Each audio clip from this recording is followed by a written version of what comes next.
मैग्रॉन उस पत्थर के ऊपर अपना हाथ मारता, लेकिन अब भी कुछ नहीं हो रहा था। ऐसे नहीं, यहाँ पर एक प्रॉपर रास्ता था, पता नहीं वो कैसे एक्टिवेट हुआ था। श्योर है, मन मन सोचता। श्योर ब्लैक स्नेक को बुलाता।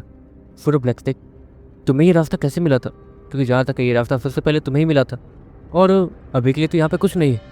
तुम कुछ बता सकते हो? श्योर ब्लैक स्नेक से कहता, नहीं, मैं जिस समय यहाँ पर आया था उस समय तो यहाँ पर कुछ भी नहीं था।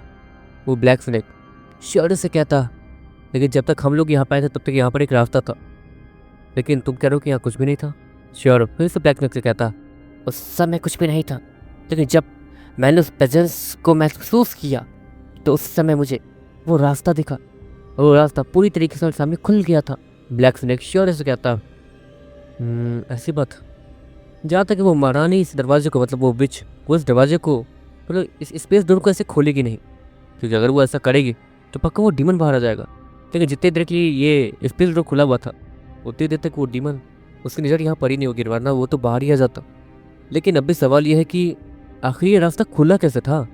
श्योर ब्लैक स्नेक से कहता, ऑफकोर्स ब्लैक स्नेक वहाँ सबसे पहले पहुँचा था, और ब्लैक स्नेक के वहाँ पहुँचते ही वो रास्ता तुरंत ही नहीं खुला था, जहाँ तक ब्लैक स्नेक ने कहा।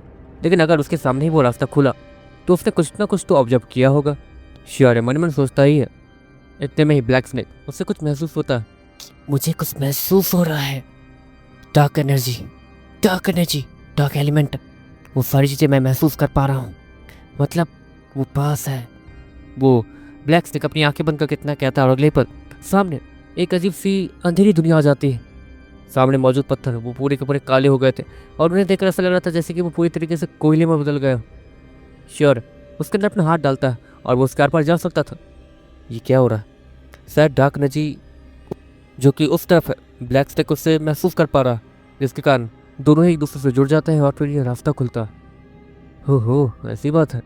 श्योर इतना कहने के बाद अंदर आ जाता, बस वो डीमन बाहर ना चला जाए। श्योर इतना कहता और पीछे देखता जहाँ पर वो रास्ता बंद हो चुका था। उस महारानी को अब तक पता चल चुका होगा कि हम लोग अंदर आ चुके हैं, इसलिए उन्होंने इस रास्ते को बंद कर दिया। तुम सब न्यूयॉर्क में वापस चले जाओ, बाकी मैं देख लेता हूँ। श्योर मैं सभी लोग इसे कहता, और सभी सारे बीस्ट श्योर के न्यूयॉर्क में चले जाते हैं। देखते देखते श्योर और मैग्रॉन धीरे धीरे आगे बढ़ने लगते हैं। काफ़ी देर तो कुछ नहीं होता, लेकिन अचानक से सामने एक अजीब सी हलचल होती है, जहाँ पर एक डीमन आके अचानक से श्योर और मैग्रॉन के सामने खड़ा हो गया था। मैंने तुमसे कहा था कि मैं तुम्हें कुछ नहीं करूँगा, लेकिन अगर तुम अपने साथ किसी आदमी को लेके आए, ये कोई पार्क नहीं है जहाँ तुम लोग घूमने चले आए हो, मैं तुम्हें कुछ नहीं करूँगा, लेकिन ये मेरे पेट में जाएगा। वो डीमन इतना कहता और तेजी से मैग्रॉन तब बनने के लिए तैयार हो जाता। देखो ये भी डीमन के साथ ही है। तुमने मैग्रॉन गॉड का नाम सुना है? श्योर एकदम सख्त आवाज में कहता, हाँ जानता हूँ उसे, वही ना जिसने जनरल डार्क को टक्कर दी थी। वो डीमन श्योर से कहता, तो ये वही है। अब ये भी हमारे साथ है, क्योंकि ऑफकोर्स देवताओं ने इसे धोखा दिया है। म्यूगन गॉड वो मर चुके हैं, मैग्रॉन गॉड जो कि उनका बेटा है, उसे धोखा देके यहाँ धरती ग्रह पे भेज दिया गया कमजोर बना के, और अब ये धीरे धीरे ताकतवर हो रही है, हमारा साथ दे रहा डीमंस के साथ। खुद सोचो, जनरल डार्क ने वो अंडा हमें और इसे ही थमाया था ताकि हम दोनों उसकी अच्छे से परवरिश कर सकें, समझे? श्योर है उस डीमन को उल्लू बनाते हुए कहता, पर मैं कैसे मान लूँ कि ये मैग्रॉन गॉड है? वो डीमन श्योर से कहता। देखते देखते मैग्रॉन सामने आता है और इसकी आंखों से तेज सूरज जैसी रोशनी निकलने लगती है, लेकिन श्योर उससे दूर ही रहता। आपको वो रोशनी श्योर को टेलीपोर्ट कर सकती थी। नहीं नहीं, वो डीमन इतना कहता और वहाँ से भाग जाता। देखो मैं मान गया तुम ही हो, जाओ यहाँ से, बस ये रोशनी अगली बार यहाँ मत फैलाना। वो डीमन चिल्लाते हुए कहीं से छिप के कहता। देखते देखते श्योर और मैग्रॉन धीरे धीरे चलते हुए उसी आलिशान घर के पास पहुँचते हैं, जिसके चारों बगल एक प्रोटेक्टिव फील्ड लगी हुई थी। उस फील्ड के अंदर एंटर करते ही श्योर सामने का दरवाज़ा खटखटाता। अचानक से ही इशिता जो कि वहाँ पे बीस्टों के साथ खेल रही थी, जो कि इसके मॉम के थे, वो डर जाती है और अपने बीस्ट के पीछे जाके छिप जाती है। इशिता मैं हूँ, दरवाज़ा खोलो। श्योर इशिता से कहता, नहीं नहीं मुझे बाहर नहीं जाना चाहिए, वो डीमन किसी की भी आवाज़ निकाल सकता है, मतलब नहीं वो शौर्य भैया नहीं होंगे। इशिता वो मन मन सोचती है। इशिता इतना सोचते हुए धीरे धीरे पीछे घिसक के जाने लगती है, लेकिन अचानक से ही वो किसी चीज़ से टकरा जाती है। अजीब बात है, पीछे तो कुछ होना। इतना कहने के बाद इशिता पीछे मुड़ती है जहाँ पर शौर्य खड़ा था। ये क्या कर रही हो? श्योर, इसी तरह से कहता। वो नहीं, मुझे लगा कि आप नहीं आ सकते। इसी तरह हड़बड़ाते वो उठती है और श्योर को गले लगाते हुए कहती है, अच्छा ठीक है, तुम्हारी मम्मा कहाँ है? श्योर इसी तरह से कहता, वो अपने कमरे में सोई हुई हैं, उन्हें डिस्टर्ब नहीं कर सकते। लेकिन हाँ, बीच में उन्हें कुछ परेशानी हुई थी, लेकिन अभी वो नॉर्मल है। इसी तरह श्योर से कहती है, लगता है हम लोग जो उस रास्ते को खोल कर यहाँ आए तो उन्हें परेशानी हुई होगी नींद में उस रास्ते को बंद करने में, और क्योंकि उन्हें पता चल गया कि हम लोग आए तो इसलिए वो नॉर्मल है और जागी नहीं है। ठीक है, जब तक तुम्हारी मम जाग नहीं जाती तब तक हम लोग यहाँ नॉर्मली रह सकते हैं। वैसे ये मेरा दोस्त मैग्रॉन है, ये बहुत ताकतवर है, तुम चाहो तो इसे भी अपना भैया बना लो। श्योर इतना कहते हुए वहाँ से चला जाता है और वही बिस्तर पे लेट जाता है, उसी बिस्तर पे जिस बिस्तर पे श्योर 1 साल तक लेटा हुआ था। श्योर जैसे ही उस बिस्तर पे लेटा, श्योर के सामने वो सारी 1 साल की चीज़ें चलने लगती है जो कि उसके साथ हुई थी। मैंने अपनी दीदी से बात की, उन्होंने तो मुझे बहुत ज़्यादा डांटा और गालियाँ भी थी। हाँ, अगली बार से दीदी से बात करने से पहले उनका मूड चेक कर लूँगा, वरना अपनी बहन से कौन गालियाँ खाता। श्योर मन मन सोचता, ऑफकोर्स उसकी बहन वो इतनी ज़्यादा फ्रस्ट्रेट हो गई थी कि उसने श्योर को गालियाँ तक दे दी थी, और अब तो वो श्योर का फ़ोन भी नहीं उठा रही थी, इसलिए श्योर थोड़ा टेंशन में आ गया था।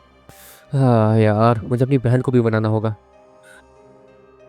वैसे श्योर इतना कह ही रहा था, इतने में श्योर को एक आवाज़ आती, जहाँ पर वो दरवाज़ा खुल गया था।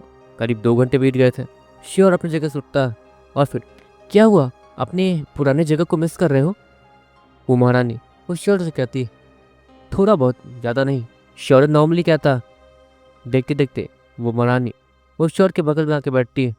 मुझसे क्या काम है और क्यों आए हो? वो महारानी श्योर से कहती, कैसे बताऊँ, परेशानी यह है कि मेरी एक दीदी है जिनके बॉडी के अंदर एक डीमन की आत्मा है। यहाँ तक कि उस डीमन की आत्मा बहुत ज़्यादा शक्तिशाली है, बहुत ज़्यादा। उसने मेरी दीदी के साथ सौदा किया, जिसके बदले में मेरी दीदी को 1 महीने के लिए उनकी ताकत मिल गई थी, और वो उस ताकत का कुछ भी कर सकती थी। उन्होंने लाखों डीमंस को मार दिया उस समय में, और अब परेशानी यह है कि 1 साल मेरी दीदी की बॉडी उनके पास रहती है, और 1 साल उस डीमन के पास। वो डीमन मेरी दीदी की बॉडी को कंट्रोल कर सकता है, और ना ही कोई देवता उसे सेंस कर सकता है, और ना ही हरा सकता है। और जहाँ तक है, ऐसी चीज़ों से निपटने के लिए मुझे कोई आत्मा वाली स्किल चाहिए, ताकि मैं अपने शरीर से आत्मा को निकाल सकूं, या फिर आप मुझे ही अगर सब कुछ सिखा दे तो श्योर है। वो महारानी से कहता है, "हम्म, ये इतना आसान लगता है तुम्हें?" वो महारानी श्योर से कहती, आसान नहीं है मैं जानता हूँ, लेकिन अपनों के लिए तो मैं इतना कर ही सकता हूँ, कितनी भी मुश्किलें क्यों ना आ जाए, मैं अपनों को बचाऊंगा जरूर, चाहे मुझे किसी भी हद तक क्यों ना जाना पड़े। श्योर स्माइल के साथ कहता, लेकिन बस जुनून होने से काम नहीं चलता है, जुनून तो सभी के अंदर होता है। अब देखो, इस सीता के अंदर इतना जुनून है कि वो बाहर जाके उस डीमन को खत्म कर सकती है, लेकिन इसका मतलब ये थोड़ी कि वो सच में वो सब चीज़ें कर सकती है, नहीं ना? तो तुम्हें एक अच्छे से स्किल की ज़रूरत है। मैं एक विच हूँ, हाई रैंक विच। मैं ऐसा कर सकती हूँ, लेकिन उसके लिए तुम्हें मेरे पास आना होगा। अपनी बहन के साथ तो ही मैं ये काम कर पाऊँगी, और तुम ये काम कर सकते नहीं हो, क्योंकि जहाँ तक अगर तुम्हारी बहन यहाँ पे आई और उसके बॉडी के अंदर जो डीमन है, वो एक ताकतवर डीमन ही होगा, क्योंकि डीमंस ही अपने ताकतवर डीमंस ही अपनी बॉडी से आत्मा निकाल सकते हैं और अपनी असली ताकत को अपनी आत्मा में डाल सकते हैं, जिसके बाद वो किसी बॉडी को कंट्रोल करना, सब कुछ, ये सब कुछ एक कमाल का ताकतवर डीमन ही कर सकता है। इसलिए ही तुम्हारी बहन जैसे ही यहाँ पर आएगी, वो डीमन यहाँ के डीमन को काबू करेगा, या फिर उससे कमांड करेगा कि वो सलोना को मार दे, ताकि सलोना के बॉडी के ऊपर उसका कब्जा हो जाए हमेशा हमेशा के लिए, और किसी को कुछ पता भी नहीं चलेगा। वो महारानी श्योर से कहती है, मतलब उसे मैं यहाँ नहीं ला सकता हूँ, और आप इतनी ताकतवर है कि मैं आपको अपनी सिटी नहीं ले जा सकता हूँ, वरना आपकी प्रेजेंस से हो सकता है कि बहुत लोग घायल हो जाए, या तो सभी को पता ही चल जाएगा कि वहाँ पे कोई ताकतवर है आपकी सिर्फ प्रेजेंस की वजह से। और आपकी ज़्यादा ताकत है तो आप इतनी ज़्यादा ताकत को अब बहुत ज़्यादा देर तक सप्रेस नहीं कर सकते हैं। जहाँ तक कि पुराने समय में जाने के बाद हमें 24 घंटे के अंदर अंदर परेशानी होती है, आप समझिए।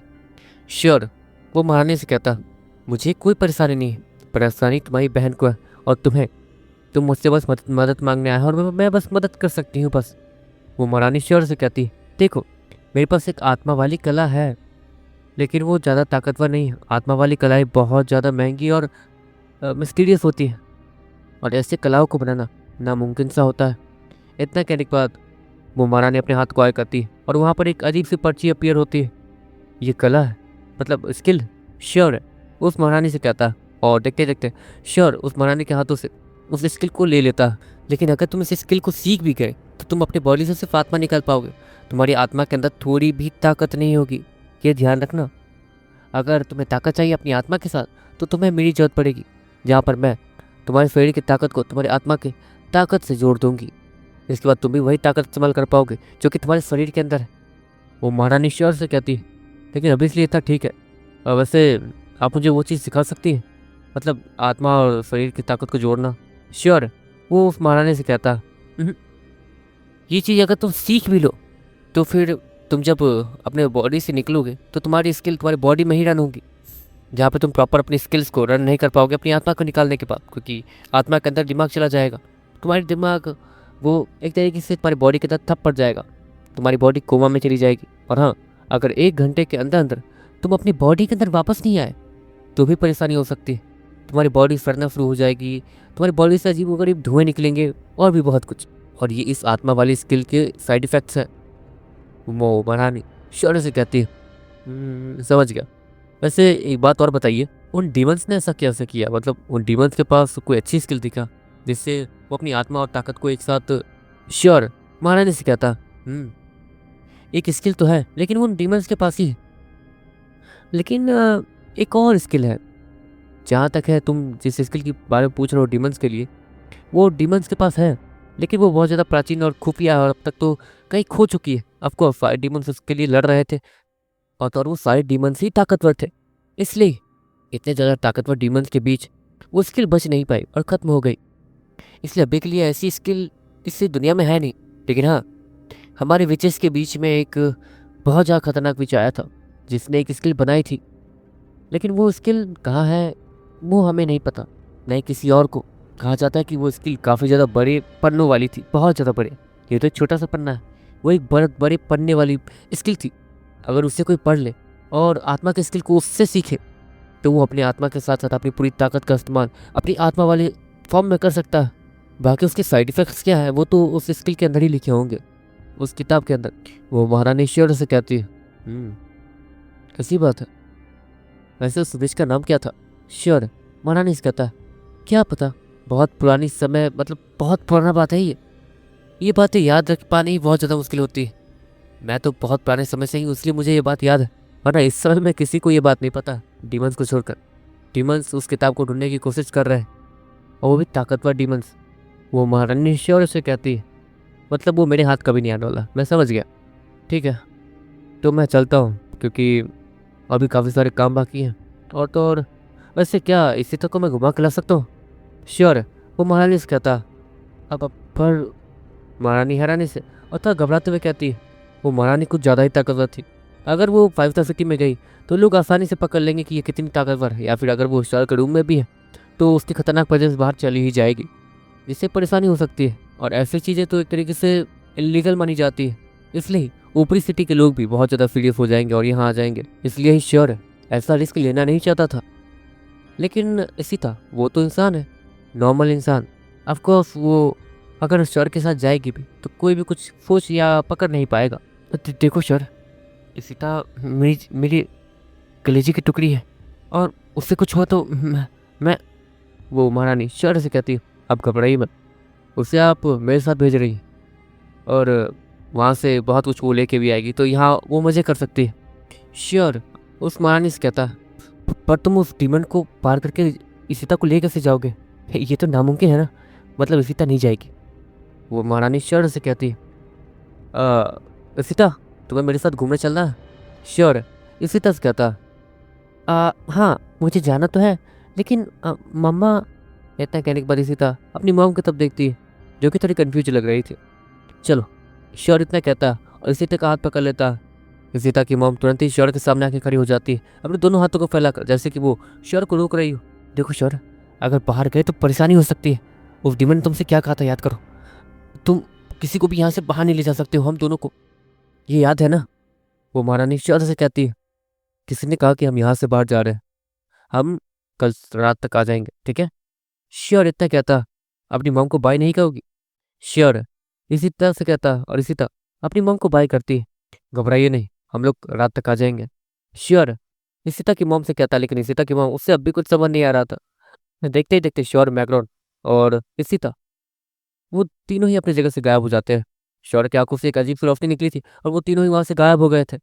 इशिता की मॉम, वो थोड़ी टेंशन में आ जाती है, लेकिन क्योंकि इशिता शौर्य के साथ गई थी इसलिए वो ज़्यादा घबराती नहीं है। दूसरी तरफ इशिता जब अपनी आंखें खोलती है तो वो आसपास का माहौल देखती है। ये मैं कहाँ हूँ? इशिता हैरानी से कहती है। मम्मा कहाँ है?" इशिता फिर से शौर्य से कहती है, "तुम्हारी मॉम सेफ जगह पे है, वहीं पे। हम लोग तुम्हें उनके पास वापस रात में ही ले जा सकते हैं। अगर तुम्हें मेरे साथ घूमने चलना है तो चल सकती हो।" श्योर, इशिता से कहता, पर कोई परेशानी तो नहीं होगी ना? यहाँ वो डीमन आ गया तो?" इशिता, वो अपने दोनों हाथों को पकड़ के खड़ी थी जैसे कि उसे डर लग रहा हो। "कोई डीमन नहीं आएगा।" श्योर, इशिता से कहता। अगली पल वहां पर सुरुना आती है, जिसने काव्या को पूरी तरीके से तैयार कर दिया था। "सुलुना दीदी, इसका नाम है इशिता। मैंने आपको उसके बारे में बताया था ना?" श्योर, वो सुलुना से कहता। "हाँ हाँ, बताया था। घबरा मत, मैं इसका अच्छे से ख्याल रखूंगी। लेकिन जहां तक लगता है ये तुम्हारे साथ घूमने ही आई होगी।" सलूना श्योर से कहती है। हाँ हाँ, श्योर इस्माइल के साथ कहता, ऑफ कोर्स श्योर। वो इशिता को यहाँ पे घुमाने ही तो लाया था, ताकि उसका दिमाग एक तरीके से अच्छा हो सके, क्योंकि वो इतने समय से एक रूम के अंदर बंद थी, एक घर के अंदर थी। ऊपर से एक डीमन ने उसके साथ ये सब कुछ किया कि हाँ, ऑफ कोर्स उसे वो सब कुछ याद नहीं है, लेकिन हो सकता है कि इन फ्यूचर उसे याद आ जाए। लेकिन उन घटिया यादों से अच्छा उसके दिमाग के अंदर अगर अच्छी यादें हों तो वो उन घटिया यादों को भूल जाएगी आसानी से। श्योर ये अच्छे से जानता था। "इशिता, तैयार हो जाओ।" श्योर इशिता से कहता, "पर मेरे पास तो एक ही कुछ कुछ ही कपड़े हैं।" इशिता श्योर से कहती है। अगली पल श्योर कुछ नोटिस करता। काव्या वो श्योर के पाँव के पास आ गई थी। "भैया, मैं भी चलूं? मेरा आज स्कूल जाने का मन नहीं है।" काव्या चुपचाप नाटक करते हुए कहती है, ताकि उसे ही मजा आ सके घूमने में। "दो थप्पड़ खाओगी? जाओ जल्दी स्कूल।" श्योर काव्या को डांटते हुए कहता है, और काव्या वो गाल फुलाकर स्कूल चली जाती है उस टेलीपोर्टर में बैठ के। इशिता किसी को अपने सामने से ऐसे गायब होता हुआ देख के थोड़ा घबरा जाती है और सभी को देखने लगती है। अब कब उसके सामने से एक बच्ची गायब हो गई थी। "घबरा मत, वो बस अपने स्कूल गई है।" फुलोना इशिता को संभालते हुए कहती है, क्योंकि यहाँ पर सब कुछ थोड़ा अजीब था। यहाँ की हवा, सारी चीजें अजीब थी, इसलिए इशिता थोड़ा सा घबराई घबराई सी लग रही थी और वो लगातार लंबी लंबी सांसें ले रही थी। "चलो, मैं रेडी हो चुका हूँ। फुलोना दीदी, इसे आप रेडी कर दीजिए।"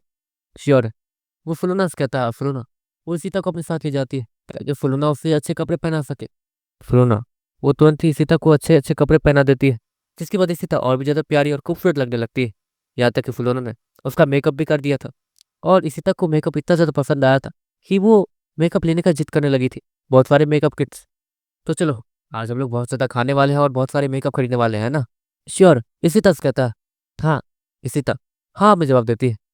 "हम्म, पहले कहाँ चलोगी?" इतना कहने के बाद श्योर, मैग्लोर और इशिता वो निकल जाते हैं उस बिल्डिंग से। बात रही सलोना की, तो वो ऑलरेडी पूरा शहर घूम चुकी है। ऑफ कोर्स उसके पास कोई काम रहता नहीं था, तो वो पूरा शहर घूम चुकी थी। "इशिता देखो, कुछ भी हो जाए मेरे पास रहना। मेरे अंदर से जो प्रेजेंस निकल रही है वो तुम्हें प्रोटेक्ट करेगी, वरना बाकी लोगों के प्रेजेंस के लिए मतलब बाकी लोग के प्रेजेंस ज़्यादा ताकतवर है ना, तो तुम्हें परेशानी हो सकती है।" श्योर इशिता से कहता, "ठीक है।" इशिता भी नॉर्मली कहती है, जैसे कि वो एक ही बार में श्योर की सारी बात समझ जाती हो। देखते देखते श्योर और मैग्रॉन और इशिता वो धीरे धीरे चलते हुए एक आलीशान से होटल में जाते हैं, जो कि काफी ज्यादा कमाल का दिख रहा था। श्योर और मैग्रॉन और इशिता जैसे ही उस होटल में एंट्री करते हैं, वहां पर दरवाजे पे उन्हें रोक दिया जाता है।